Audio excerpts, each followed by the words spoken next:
ladies and gentlemen, welcome to the third Let's Play of the newer ones in the Maxi Toys currently. The first one being it was Mario Kart 7, and the second one was the beginning of the yesterday. It was Mario Sonic at the Sochi 2014 Olympic Winter Games. And today, I'm going to be doing a Let's Play of Mario Party Island Tour. And this is me, Las Vegas Teddy here, and as you may suggest, I'm going to be, as you probably tell from the title screen, this is actually being copyrighted by 2013 to 2014. Well, the reason why I do that, we'll get into that a bit later. So, yeah, it's been finally back in every single Mario Party playthroughs ever since, you know, in Mario Party 8. But even though not being confirmed being Mario Party 2 and Mario Party 9 yet. But for this, like in the other Mario Parties, I'll go for party mode, and then there's gonna be two different things. Well, first off, I'm gonna be doing all 6 boards, and after when I've done party mode, I can actually gonna do Bowser's Tower. I don't know why, just for the sake of it, but I like this. So anyways, let's head on to party mode. So at the bottom screen right here, you can see there was first three in the first page, which was Perilous Palace Path, Bonsai Bill's Mad Mountain, Star-Crossed Skyway, and then we have another page, we have Rocket Road, and Chemic's Carpet Ride, Shy Guy Shovel City, and Bowser's Bizarre Volcano, aka Bowser's Peculiar Peak, if you ever purchased the USA version, which I'm sure many of you people already do. No, unfortunately, for this Shy Guy Shuffle City, I can't actually do the Let's Play of that board, because in order to acquire this board, is that you need to acquire up to 3 people across the entire world. I'm not sure why I do that, but oh well. So, first off, we're going to be heading out to is Perilous Pathway. And, before we head out to the character selection, when you start the board up, it tells you what the play time is actually look like it's about 45 minutes to 60 minutes. And for the right part of the text box, you can see there's like a mushrooms up ahead. Like, see if it depends on skill, luck, or minigame. Like, for example, in Perilous Pathway, you definitely have some really good skills, but somewhat medium luck, and minigame is majority. So anyway, so onto the character selection.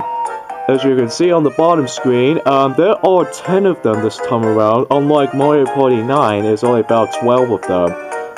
Birdo has been nowhere to be seen, unfortunately, so instead she was replaced in the Sound Alike show or something right there. And you still have the some 8 characters. Yeah, you still have 8 characters from the previous games. And Boo finally makes a return ever since Mario Party 8. And we have a newcomer, Bowser Jr. In order to unlock him, you need to unlock you have to beat Bowser's Tower for the first time. And then when you've done that, you can essentially play as Bowser Jr. in this game. And yeah. And as for the other characters like Koopa Troopa, Shy Guy, and Kamek, well, unfortunately, has been absent in the game, well, as a playable characters-wise. So, like the first board in any other Mario Party Let's Plays, I'm going to be using Toad for this one. So, let's get on with that. And also, like the Mario Party 9, you have the options right here, as you see at the bottom screen. There is like number of players, like you can change for the those type of players right there. But since pretend I have friends, well then I can essentially set the settings with that.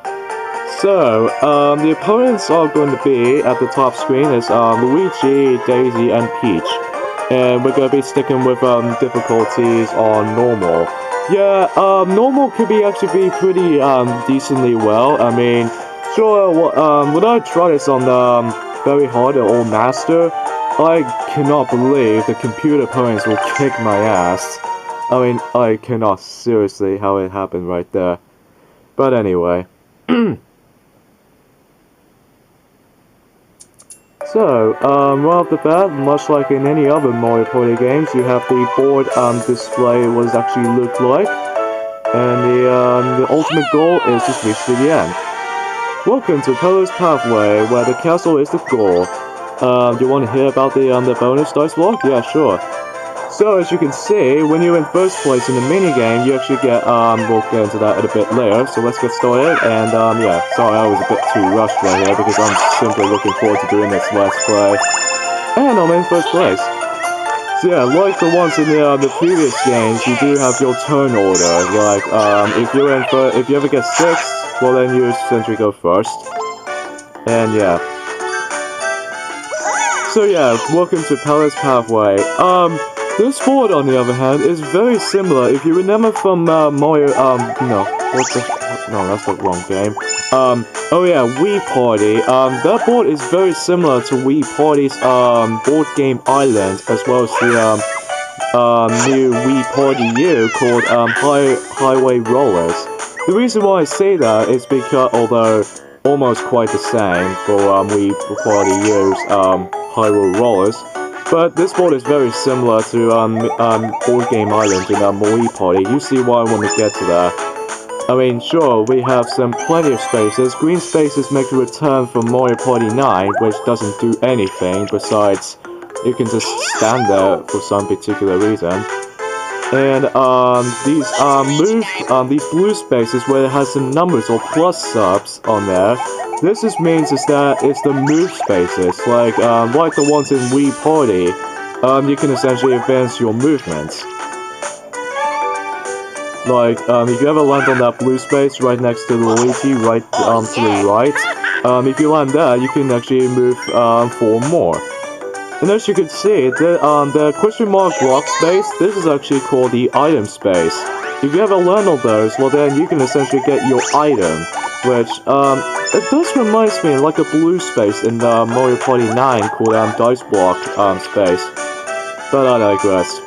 Like, there are plenty of items you can get, such as the one where Daisy has, is to take away lightning. What that lightning does is that if you ever use it on any of the opponents when the opponents got higher rolls, etc., unfortunately you get subtract up to 3 movements, so that could be really bad for you. Alright, first minigame in the playthrough. Yeah, that's what I'm talking about. If you're in first place, you can get yourselves a gold dice block. And when you're in second place, you get silver dice block. And if you're in third, you get your bronze dice block. And fourth, well, nothing. So, the first minigame, what we got here? Alright, hop till you drop. Okay, this is gonna be fun. Alright, let's see on the bottom screen instructions. You move with the circle pad, and A is to jump, simply put. And jump across the platforms and head to the goal. If you fall from the platform, you lose. So yeah, if you ever probably tell from the B button, that actually activates the practice button, at least a replacement of the X button for Mario Party DS practice. And you remember that music from that minigame instructions of the this game? It feels really similar as the ones in Mario Party 9, but a little bit more upbeat. Like, yeah. Alright, so let's get started. I actually love this minigame. It's actually quite fun. It's very much like a platform mask game. Like if you ever fall off the minigame, well then you'd be out. And that's bad luck for you if you ever fall off. That's what Luigi falls down here. You can go further there, but it's probably best to not to recommend it you go even further, because otherwise you couldn't see where you're going.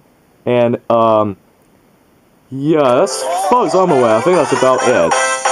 And also, for these type of mini games, and both in PAL regions and the American regions, is that those mini games have their different names, which I'll talk about that when we get to those. But for now, I got myself a golden dice block, and Peach has got the silver one, and Daisy's got the third one, or the bronze dice block at least. Yeah, I'll just use those. For these dice block work, you can do it in both ways. The first one you can originally go in for the stylus, But I'm actually how to use the A button because the A button, if you hold it down probably, it will get some really cool spins on the dice blocks. So yeah. Now, for some people, for some reason, this probably some people complain about this game is probably considerably the black sheep of the series. Well, first off, some people think that they really want to let the star and coin system come back, but I don't think that's gonna happen in this game. Which I don't know why some people dislike this game for some particular reason, but I actually have to point out, I actually do like this game. This is probably my favorite one. At least for Orange Teddy, his favorite game is Mario Party 9. And Sylvester's favorite Mario Party game will have to be Mario Party 2. Like you already explained, as what both already mentioned to you guys in the other videos, particularly Minigame Stadium, Mario Party 2, and Time Attack in Mario Party 9. So yeah. But there's one thing I don't like, actually two things I don't like about this game, is that, some of these minigames are really damn luck-based, so some of them are pretty uselessly luck-based. And, also, the really bugging me about this game is the replay value, which I'll get into that when we get to that. But anyway, second minigame, we have, Hover Havoc. I love this one. This minigame is also known as Balloon Hover from the USA version. Move left or right to move, and A is to jump, obviously, of course. Dodge the flip panels and race to the finishing line, I'm sorry. Oh, I used to remember those flip panels. Those are actually from Super Mario 3D Land, I believe. Yeah, I'm pretty sure it is. So, my separate record for that one is 49 seconds and 83 seconds. So, hopefully, I won't get hit by these flip panels as much as I used to. But for now, just need to concentrate on here. Looks like they're doing really well. Oh yeah, for the time attack bonus objective on this for this minigame is that you don't actually have to hit by the flip panels, which I actually have to point out is really tough for me, at least in my honest experience. But anyways, alright. So, as soon as you come across the end, don't jump, and, alright, I didn't actually get hit after all. Oh, that was a piece of cake. Oh, after any, some of these, racing minigames, particularly the ones in, Rope a Slope, kind of minigame, which I can't pronounce that yet, but we'll get into that in a bit later. And a new record. How awesome. How awesome I am. So yes, I will be, like usual Mario Party Let's Plays, I will be tackling all the boards, although except for Shy Guys Shuffle City, because I mentioned it in the beginning of this Let's Play, in order to play that minigame, you actually have to use the, up to 3 other people's, I think, but, no computer opponents allowed, which does make sense. I think the reason why, great, challenge time. I'll just go for the green switch. Hopefully this is my lucky chance. Yeah! Alright, sweet. Yeah, if you've ever done that, well then you can essentially move on. And, Little Toad is saying is that there was going to be a next, alternate thing right there. And lucky, alright. Yeah, for these blue question marks, basically, they're very similar to Lucky Spaces, as for those in Mario Party 9. Like, if you ever land on that, you can essentially take off into the cannon. And, what happened is that, you can skip the waterfall segment right there, and, some good chunk of the other spaces right there. Oh, right off the bat, you come across with these, few different, or actually 4 different, sections. Like, you come across to come by. Like, the first one you're gonna have to come across is Swamp. Like, as I mentioned earlier, you're gonna have to find the correct switch in order to push it, in order to, progress onward. And second thing is, the Goomba Towers, as I mentioned earlier. Those are very similar to the ones in, whenever when you, go to the next, challenge time or Wii Party, whenever when you, hanging onto that cliff and avoid that toxic, box right there, or a skull box, whatever. If you ever failed on that, well then you fall off into the fire pit or something like that. And yeah, the first two spaces do make a return from Mario 29 again, and when you land on those, this will activate a item minigame or something like, or bonus item minigame or some sort. But yeah. Oh right, Wind Me Up, aka Cannonball from the USA version. Rotate the circle pad as much as you can to fly the furthest and win. I think this minigame kind of reminds me like Mario and Sonic at the London 2012 Olympic Games. I believe there was one involved the boat minigame or boat event. Yeah, that's the point. You have to rotate the circle pad as fast as you possibly can. This brings back memories when I ever played the Mario Sonic at London Olympics 2012. When I rotate the circle pad. Alright, let's just do that. Yeah, I think I did okay. I did that okay. Even though yeah. But luckily though, I still win. Even though I could go for the new record, because my new record on this is 429.5 M. But oh well. So too bad for you, Daisy, you're just gonna have to lose anyway. Oh, and by the way, if you didn't notice in the beginning of this Let's Play, I can actually show you the intro of the game, because, if you leave the title screen for about 2 seconds more another, you can actually see the opening, intro to the game, which, honestly, I found the plot to be very simplistic. I wish there was more, like, more, like, dynamic, some kind of plot to it, because, in Mario 29, oh yeah, before I talk about anyway, when you approach the Goomba Towers, you can actually go for the 2 different ways. Like there's one involves the safe route, which I've already had, hooray! And then the other one to the right, which leads you to a Bowser Zone. And the Bowser Zone is kind of reminding me, like, if you ever get a mistake, or actually if you ever land on the skull space in the Mario Party, oh no, don't say Mario Party, Wii Party, I should say. If you ever land on that space, you actually go to the bad route of the entire board, like into a lava pit. And yeah, if you ever get a doubles in your dice block account, unlike Wii Party, in Wii Party,